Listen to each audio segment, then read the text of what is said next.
السلام عليكم ورحمة الله وبركاته. ألف ألف مبروك للنادي الأهلي. لسه المباراة خلصانة من شوية، يعني الحمد لله. المباراة كانت صعبة ويعني يعني أكتر المتفائلين في النادي الأهلي كان خلاص فقد الأمل، وكنا يعني خلاص مش قادرين إن احنا نكمل المباراة، ويعني عشنا أجواء عصيبة. بس الحمد لله ربنا يعني اكرمنا، ويعني النهارده انا بشكر عصام الشوالي امبارح وانا بتفرج على مباراة مان سيتي والانتر. قال المباراة النهائية دي مش مباراة لعب، دي مباراة اللي يكسب. فيعني دي احسن حاجة امبارح الشوالي قالها، وبنهديه الفوز ده بعد ما يعني طلع معانا في المباراة اللي قبل النهائي وعمل الشغل بتاعه، وكان بيشجع الوداد يعني. فاحنا بنحييه تحية خاصة لعصام الشوالي على الخطة بتاعة اللعب. وطبعا يعني مش هنقول يعني النهارده كان الماتش عصيب قد ايه.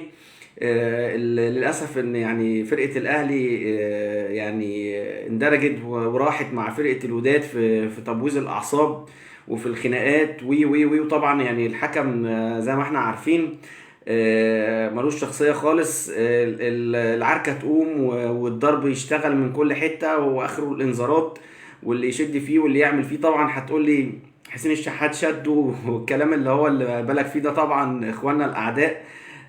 يعني اقول لهم برضو ولا عزاء ليكم، ويعني سهرناكم معانا زي ما بيقولوا.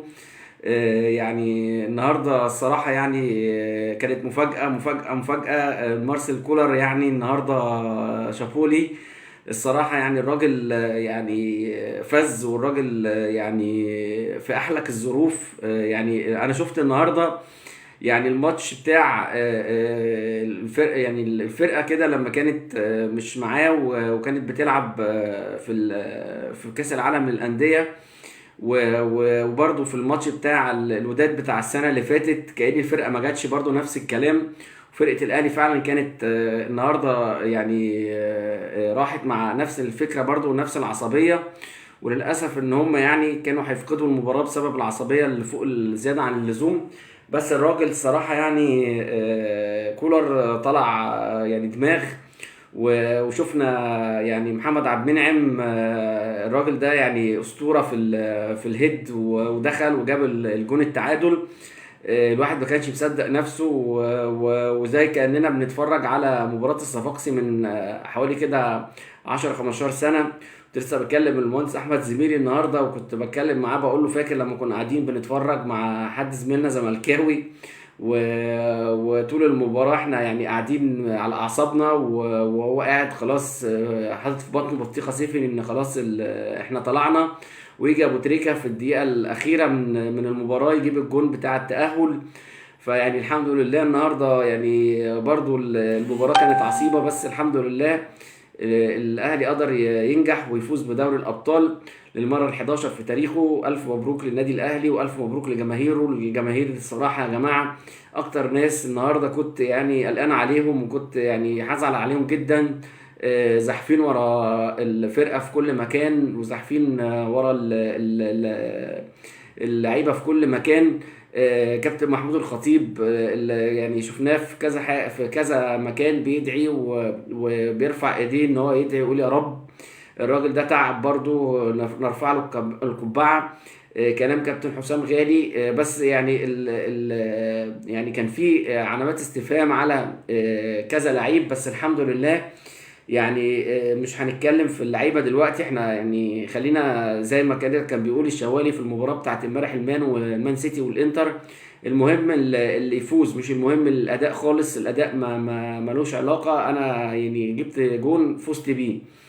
فالف الف مبروك، وان شاء الله يعني النهارده طبعا فرح مش طبيعي. الشارع عندي مش قادر اقول لكم الناس نزلت تفرح. طبعا الزملكاويه هبقى انزل لكم الصوره بتاعتهم على الجروب، قاعدين بيندبوا، قاعدين زعلانين. طبعا الاهلي كسب، وكانوا يعني هياخدونا البنا ببقهم بقى طول اليوم. يعني الواحد كان قاعد بينعي الهم هياخدونا البنا ببقهم، وهنتصرف ازاي وهنعمل ايه. بس الحمد لله رب العالمين يعني قدرنا ان احنا نعدي من الموضوع ده. والحمد لله يعني فوز تاريخي، فوز في عقر دار الوداد، فوز على كل الفساد اللي شفناه، على فوزي لقجع، على موتسيبي، على بلاك ماتسيبا، على كل، على بوريدا، على عصام عبد الفتاح، كل الفاسدين وكل المغرضين. المرحوم عمرو فهمي الله يرحمه كنت بتفرج عليه من 3 ايام على فيديو ليه، وهو بيتكلم عن الفساد بتاع الحكام، وبيتكلم ازاي بيقرروا الحكام لمباريات المغرب، وازاي فوزي لقجع بيتدخل ومش عارف مين تاني بيتدخل عشان يقرروا نفس الحكام يحكموا المباريات النهائية. طبعا يعني انا امبارح حطيت على البوست على الجروب بتاعنا وجمهور الاهلي، الجروب بتاعكم، يعني قلت يعني المان سيتي بيلعب مع الانتر على ارض محايده، ومع مارشينياك اعظم حكم في العالم واحسن حكم في العالم، واحنا بنلعب يعني في نفس تاني سنه على التوالي في ارض الوداد. بس يعني ده للاسف ما تقدرش ان انت تغيره، لان دي قرعه وخلاص، يعني مش قرعه، يعني خلاص هو الوداد هو اللي وصل، فانت مضطر ان انت تلعب في ارضهم. بس كان مارسيل كولر كان عنده اعتراض في الموضوع ده، وقال لك اوروبا كلها كانت خلاص بتلعب المباراه مباراه واحده. فدي كانت مشكله، واحنا اللي حطينا نفسنا فيها، لان السنه اللي فاتت الخطيب بعد الخطاب بتاعه بعد ما عملنا المؤتمر الصحفي، الخطيب قال ان احنا يعني ما خدناش مبدأ تكافؤ الفرص، فالاتحاد الافريقي قال لك نرجع تاني المباريتين.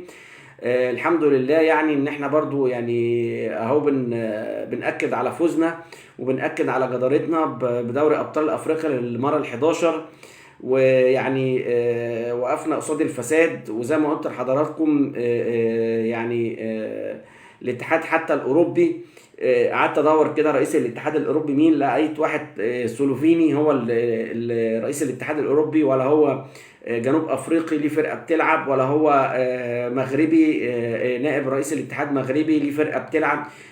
من بره خالص الموضوع بتاع اوروبا، جايبين واحد من بره خالص ومسكينه رئيس الاتحاد عشان ما يبقاش ليه تحيز، ولا يبقى ليه اي اتجاهات، ولا يبقى ليه اي حاجه. ده الاحتراف وده النظام اللي موجود في اوروبا، مش عندنا الكاف. احنا بنلعب ضد الكاف وضد رئيس الاتحاد الافريقي، وضد نائب رئيس الاتحاد الافريقي، وابو ريده، وعصام عبد الفتاح اللي بيجيب الحكام الفسده. ويعني يعني ده ألم ليكم كلكم، وألم علشان تعرفوا ان الاهلي لما بيركز في حاجه، والاهلي لما بيعوز حاجه بيعملها. الاهلي هو الاهلي، مش مفيش حاجه هتتغير فيه مهما كسب، ومهما يعني اخذ من بطولات. هو رقم واحد، وهو اللي بينافس على البطولات، وهو اللي مش هيشبع من البطولات، ولا حتى جمهوره هيشبعوا من البطولات. هو ده روح المنافسه، ان انت تغلبني بالتنافس، مش تقعد النهارده تعمل الالعاب القذره اللي بتعملها وتقع على الارض وتضرب وتعمل.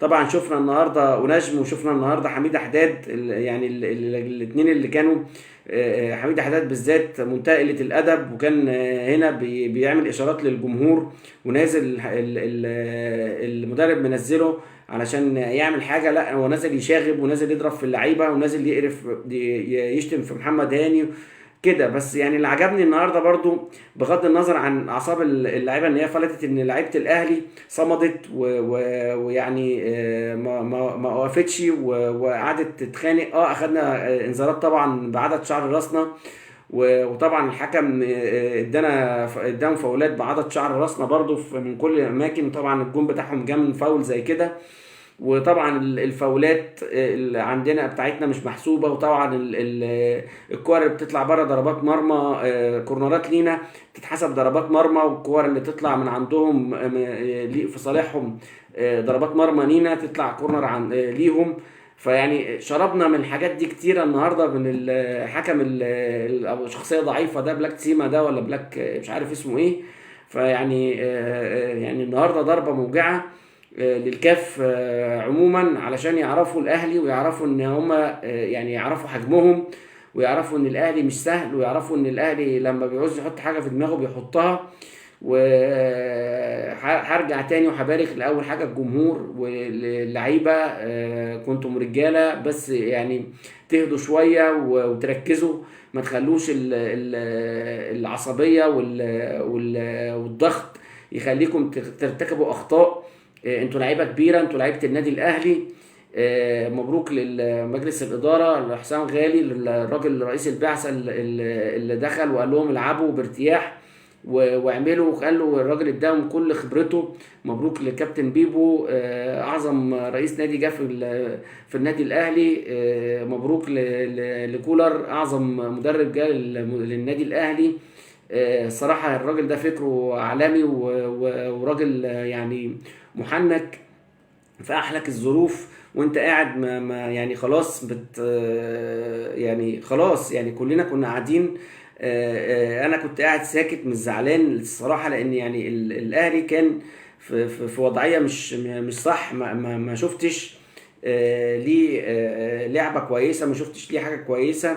اللهم ما فيش غير الجون. ومن بعد الجون بدأنا نشوف بقى الانفرادات. طبعا يعني محمد شريف جاله هو الراجل مش مصدق الكرة اللي جات له انفراد. يعني بيلعبها في ايد الجون على اساس ان هي اوفسايد، ولعبها تاني في ايد الجون. احمد عبد القادر برضو للمباراه ال20 ولا المليون ان هو برضو بيتحنجل، وقفشه كان هيشد شعره منه وبيقول له اديني الكوره، وهو بيضيع الكوره. كانت في فرص سهله جدا ان احنا نقدر نزود الغله ونجيب ونخليهم يعني خلاص يطلعوا بره المود خالص، ونخلي الجماهير تمشي.